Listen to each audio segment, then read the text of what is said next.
The show Intervention is definitely good TV, but does it actually help anybody learn about recovery?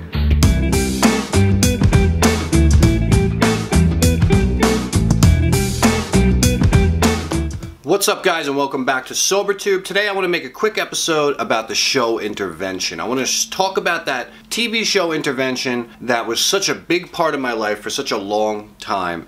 And I'm not here to say anything super negative about it. I just want to give you the opinion of a guy that has recovery and sobriety, a former crazy addict, just like the people that they highlight on that show, and tell you what that show means to me.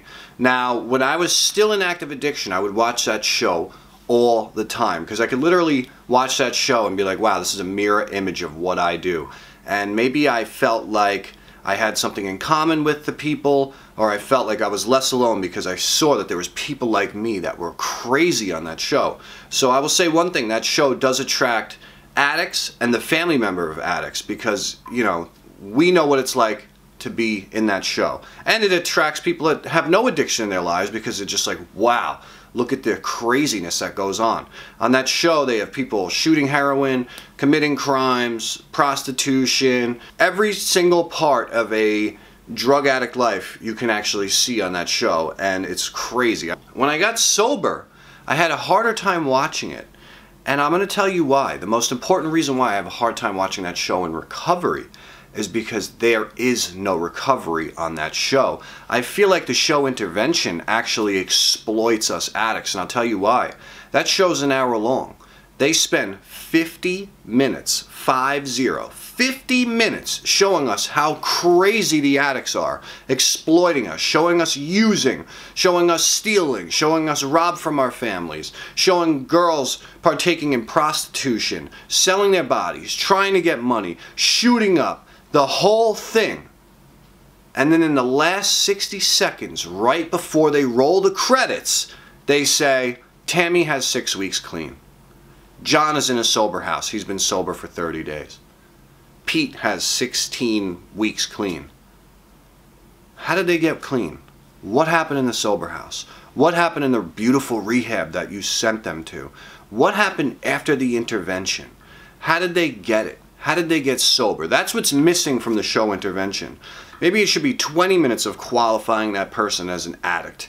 And maybe they should spend the other 40 minutes showing the intervention, the recovery process, they got a sponsor, they're in a rehab, and how they get better. Maybe if you put that spin on the show Intervention, maybe that would give people hope and show people that it's not a magic wand in rehab that gets you sober, that it requires work. Maybe it could open people's minds, and maybe for all the years that that show's been on TV, maybe millions of people would have been exposed to recovery and not just the crazy lunacy of active addiction, you know? All that show does, honestly, is exploit somebody at their worst time in their life and then replay that show for years. I am so glad I never ended up on the show Intervention. I'm so glad that I'm able to show you guys how to get better. We all know how to get high. We all know what it's like to have a family member get high. I want to know how to recover, man. I want to know how to change my life. I want to show evidence that addicts aren't those crazy people that you show in the Intervention, and that an addict with 6 months clean is an amazing person. An addict with 1 year clean, how far have they come in those 12 months? An addict with almost 8 years clean, like myself, what has those 8 years been like? And what do I do every day to help other addicts recover? The show Intervention is definitely good TV. But does it actually help anybody learn about recovery? You answer that question for yourself. My name is Brian. Thanks for coming to SoberTube as always. And how hard are you willing to work to change your life? I'll see you on the next one.